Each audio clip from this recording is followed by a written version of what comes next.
An Italian restaurant in a strip mall in Scottsdale. The kind with checkered tablecloths and garlic bread that shows up before anyone orders it. Friday night, almost 8 o'clock. Nolan's there with his wife and two couples they've known for nearly 20 years. Same group as always. The women are talking about the grandkids. The men are pretending to pay attention.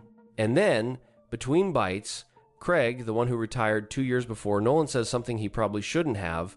He says his wife wanted to remodel the back porch, and that he'd gone to see their financial advisor the week before. Our advisor ran an analysis of our portfolio and told us we're in the top 10% for our age, so I told my wife, remodel whatever you want, we can afford it.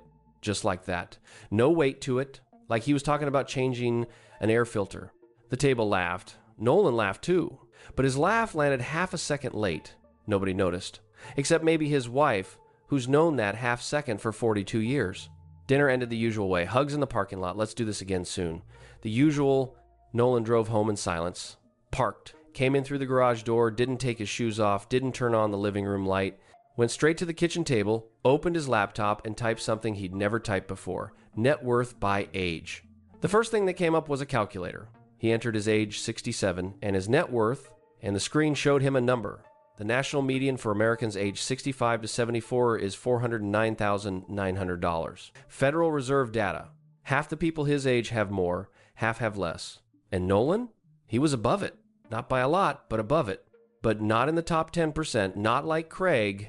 Relief. But relief with an asterisk. Stuck to it. Here's what Nolan didn't know that night, and what most people staring at those same calculators will never be told. That number, $409,900, isn't a fixed line. It moves. Every year, it moves. Not because Americans are getting wealthier, because the ruler itself is broken. In two ways that work together to make almost everyone feel like they're winning, even when nothing changed. By the time you see how both of them work, you'll never look at one of those how do you compare charts the same way. Here's what I found. Every 3 years, the Federal Reserve runs the Survey of Consumer Finances, the most comprehensive snapshot of American household wealth that exists. Thousands of families interviewed, every asset, every debt, every account measured. Then they publish the medians by age group. The median is just the person in the exact middle of the line. It's not the average that gets pulled up by billionaires and doesn't tell you anything useful. The median is the one you'd actually shake hands with at a neighborhood barbecue. The person who's doing fine, and most people stop right there. They find their age bracket, compare their number to the median, and walk away either relieved or anxious. End of exercise. But that comparison hides something fundamental. The middle you're measuring yourself against isn't made up of the same people over time. The group shifts. People leave. Others enter. And the reasons people leave after 65, that's the part no one talks about. Because not all of them left by choice. Here's a question that sounds simple but isn't. When the Federal Reserve says median net worth for ages 65 to 74, who exactly is in that group? You'd think the answer is obvious, everyone in America in that age range. But that's not quite right.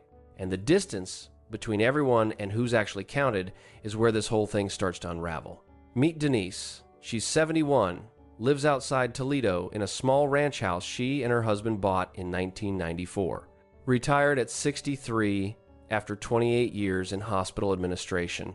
Had about $185,000 in combined retirement accounts, a 401k, and a small IRA. Her sister talked her into opening. Not a fortune, but she had a paid-off house and Social Security coming, so the math felt manageable. Then her husband had a stroke at 68. Not the kind you recover from with physical therapy and a lighter schedule. The kind that needs in-home aids first, then assisted living, then when the savings ran out, a Medicaid application. Within 3 years, their retirement accounts were drained. The house went next, spent down to qualify for long-term care coverage. And just like that, Denise's household quietly exited the wealth comparison. Not because she moved abroad, not because she got richer, because her financial profile collapsed below the point where the data captures her in any meaningful way. Now, here's where this hits home for you. In 2025, the National Council on Aging published a report using nationally representative data from the Health and Retirement Study. What they found should make any retiree think twice before celebrating an above-median result. From 2018 to 2022, Older adults in the bottom 60% of net worth had a mortality rate nearly double that of those in the top 2 quintiles. And in the very bottom 20%, they died on average 9 years earlier than those at the top. 9 years. Let that sit for a second. The people at the bottom of the wealth distribution aren't just falling behind in the rankings, they're leaving the data set entirely. They get sick, they spend everything on care, they die younger, and every time one of them exits, every single time the median nudges upward. Not because anybody else got wealthier, because the floor of the distribution is being quietly hollowed out. So when Nolan sits at his kitchen table and sees above the median, part of that result was handed to him. Handed to him by the absence of people like Denise, who were in the comparison group 5 years ago but aren't anymore. Does that change how the number feels? It should, because richer than most people your age partly means richer than the ones still alive and still solvent enough to be counted. That's not a victory, that's survivorship bias, wearing a very reassuring label. But that's only the first crack in the ruler, because even if you could adjust for who's missing, the ruler has a second flaw, and this one works in a direction most people would never guess. Here's something most people scroll right past. 2 numbers from the exact same Federal Reserve survey. Same year, same country, same methodology. Everything identical except the age bracket. Median net worth, Americans aged 65 to 74, $409,900. Median net worth, Americans aged 75 and older, $335,600. That's a drop of more than $74,000. And at first, it makes intuitive sense. People in their late 70s and 80s are spending their savings. That's what retirement money is for. But now ask yourself, what does that drop do to the ruler? Let me make it personal. Say you're 66 right now and your net worth is $420,000. You plugged it into a calculator, maybe the same one Nolan found, and it said you're above the median for your age group, comfortable. Ahead of the middle, good feeling. Hold on to it. Now fast forward 9 years. You're 75, you lived, you traveled, took the grandkids to the coast, finally did that road trip you'd been talking about, replaced the roof, helped your daughter with a down payment. Your net worth dropped. Let's say you spent $80,000 over the decade. You're sitting at $340,000. Anxious? Don't be. Go back to the calculator. The median for your new age group, 75 and older, isn't $409,900 anymore. It's $335,600. You lost nearly 20% of your wealth, and the calculator still says you're winning. You didn't get richer. The target got lower. And here's the part that should bother you. This isn't an anomaly. It's structural. The comparison group you're measured against is simultaneously shrinking and spending down. The poorest members are exiting the bottom through death and financial collapse. We just covered that. The remaining members are drawing down their own reserves to fund their retirements. Both forces push the median in the same direction, down. Think of it like a race where the finish line moves towards you. Every year, it inches closer. You could stand perfectly still, change nothing about your finances, save nothing new, invest nothing, and eventually the line crosses under your feet. Would anyone watching call that a win? That's what happened to Nolan's number. Picture him at 77, same kitchen table, same laptop, older now, with less money than the night after that dinner. But the screen still glows green. Above the median, same relief, same asterisk, except now the asterisk is bigger than the relief. Except the ruler moved to meet him. He didn't move to beat it. Now, if you've been tracking both of these, a comparison group losing its weakest members and a target that falls on its own, you can probably feel where this is going. What happens when both forces work at the same time? The answer is worse than either one alone. Meet Aldo. He's 73, retired engineer, lives in a paid-off condo, net worth about $460,000, a mix of his 401k rollover, a small brokerage account, and the condo equity. By every calculator on the internet, Aldo is doing great. He's above the median for the 65 to 74 bracket. He'll be even further above the median once he crosses into the 75 plus group. His position in the ranking is going to improve every single year for the rest of his life, and he hasn't done a thing. That's the combined effect of the two distortions working in tandem. Distortion 1 removes the poorest members of his age cohort from the sample through death, through spend down, through financial collapse. Distortion 2 lowers the benchmark itself as the surviving cohort draws down its savings. The result? A statistical conveyor belt that carries people like Aldo upward in the ranking without any effort, any savings, any financial skill whatsoever. He's not climbing. The ground beneath everyone else is sinking. And here's what makes it dangerous. The feeling is real. When Aldo checks a calculator and it says he's in the 62nd percentile or whatever number the screen spits out, the relief is genuine. The reassurance sticks. He stops worrying. Maybe he loosens his spending a little. Maybe he skips the annual portfolio review because, hey, the numbers say he's fine. But is he fine? That depends entirely on which ruler he's using. And this is the part that separates the people who run out of money at 82 from the people who don't. Because Aldo's victory isn't measured against his own needs. It's measured against other people, a shrinking, aging, increasingly depleted group of other people. It tells him where he ranks. It tells him nothing about whether his money will last. I'll be honest, this one surprised me when I first ran the numbers, because we're trained to think that comparisons are useful. Am I doing better than average? Feels like a legitimate question. And it is in your 30s, your 40s, maybe even your 50s when the comparison group is large, stable, and roughly similar. But after 65, the group is none of those things. It's shrinking, it's shifting, it's losing its weakest members to forces that have nothing to do with financial planning.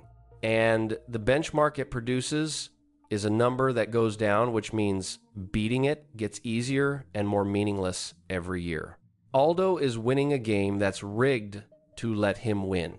And the prize, the feeling of security, has no connection to whether his money will actually sustain him through age 85 or 90. So if the ruler everyone uses is broken, what's the right one? That brings us to the number that actually matters. The one nobody is comparing themselves to because it's personal, it's uncomfortable, and it doesn't come with a nice green bar on a screen. Meet Priya. She's 69, recently retired teacher, lives in a suburb outside Richmond. Net worth $395,000. Below Nolan, below Aldo, below the median for her age group. By every calculator on the internet, Priya is behind. But here's what those calculators don't ask. How much does Priya actually spend? Her annual expenses, everything, housing included, run about $38,000 a year. Social Security covers $22,000 of that, which means her savings need to cover $16,000 per year. $395,000 divided by $16,000 is roughly 24.7 years of gap coverage. Priya is 69. That money, without a single dollar of investment growth, lasts until she's 93. Now go back to Aldo. Net worth, $460,000 above the median. Green bar on the calculator, but Aldo's annual spending runs $61,000. Social Security covers $24,000. His savings need to cover $37,000 per year. $460,000 divided by $37,000 is 12.4 years. Aldo runs out at 85. The person behind on the comparison chart has almost double the runway of the person ahead. And this is the number that nobody compares your personal expense multiple. Not where you rank against strangers, not what percentile you fall into, but how many years your own savings will cover your own spending, the gap between what you need and what Social Security provides. Financial planners sometimes frame this as the 25x rule, having 25 times your annual spending gap saved. That gives you roughly a 4% withdrawal rate, which historically has a high probability of lasting 30 years. But even that's a generalization. Your number is yours. It depends on what you spend, what's guaranteed, and how long you need the money to last. The median doesn't know any of that about you. It can't. It's a single number describing 40 million households, each with different expenses, different health situations, different Social Security benefits, different housing costs. Using it to judge your safety is like using the average temperature of the United States to decide whether you need a jacket in Duluth in January. And here's the cruel irony. Priya, the one behind, sleeps fine. She knows her number. She's done the napkin math. She doesn't need a calculator to tell her she's okay because her own spending tells her every month. Aldo, the one ahead, has never once done that calculation. Why would he? The screen says he's winning. The green bar says relax. So he relaxes. And every year his runway gets shorter while the comparison chart keeps telling him he's moving up. That's the trap. The easier the ruler makes it to feel good, the less likely you are to check the number that actually matters. And yet that's exactly what most people do. They check the median, feel good or bad, and move on. Never once calculating the number that actually determines whether the money lasts. So now we have three people, Nolan, Aldo, and Priya, all with different net worths, different rankings on the comparison chart, and very different actual security levels. Let me put them side by side, because seeing all three together is where this really clicks. Nolan, $480,000 in net worth, above the median. Annual spending, $52,000. Social Security, $26,000. Gap, $26,000 per year. Runway, about 18 and a half years. He's 67. That takes him to roughly 85. Aldo, $460,000 in net worth, above the median. Annual spending, $61,000. Social Security, $24,000. Gap, $37,000 per year.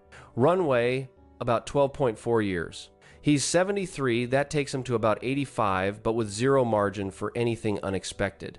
Priya, $395,000 in net worth, below the median. Annual spending, $38,000.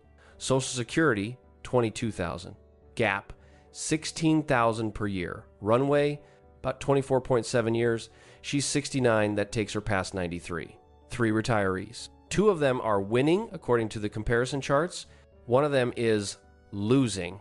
And the one who's losing is the only one who probably won't run out of money. This is what the broken ruler hides. It ranks you against people whose situations have nothing in common with yours. It ignores spending, ignores Social Security offsets, ignores healthcare exposure, ignores whether your house is paid off or whether you're still carrying a mortgage into your 70s. And yet that ranking is what most people anchor their retirement confidence to. A number on a screen, a green bar, a percentile.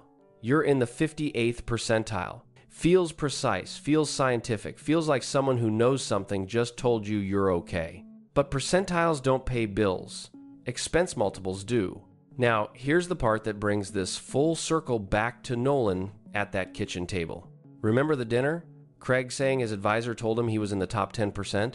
Nolan went home and checked a calculator because he wanted to know where he stood. The calculator told him he was above the median, top half, but not top 10, not like Craig. But the calculator didn't ask him a single question about his life. Not what he spends, not what he owes, not what his wife's healthcare costs, not whether their house needs a new HVAC system next year, not whether they want to help their son buy a house. It just compared him to strangers, a shrinking, aging, increasingly distorted group of strangers, and said, you're ahead. Nolan's actual runway? 18 and a half years, if nothing breaks. If healthcare costs stay flat. If the market cooperates. That might be enough, it might not. But here's what's certain: the answer was never hiding inside a comparison chart. It was hiding inside Nolan's own bank statements, his own Social Security statement, his own monthly spending. The data that matters most was always the data he already had. And the irony? That dinner conversation, the one that sent him to the calculator in the first place, had nothing to do with his safety. Craig's top 10% ranking doesn't change Nolan's runway by a single month. It just changed how Nolan felt. And feelings, when they're built on a broken ruler, aren't a plan. The answer has nothing to do with the median and everything to do with the math on his own kitchen table. So what do you actually do with this? Here's the simplest version, and I mean simple. This isn't a financial plan. This is the back of the napkin math that takes 5 minutes and tells you more than any comparison calculator ever will. Step 1, write down what you spend in a year.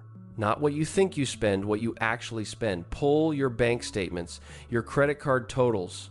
Include everything: housing, food, insurance. That Amazon habit you pretend doesn't exist, get the real number.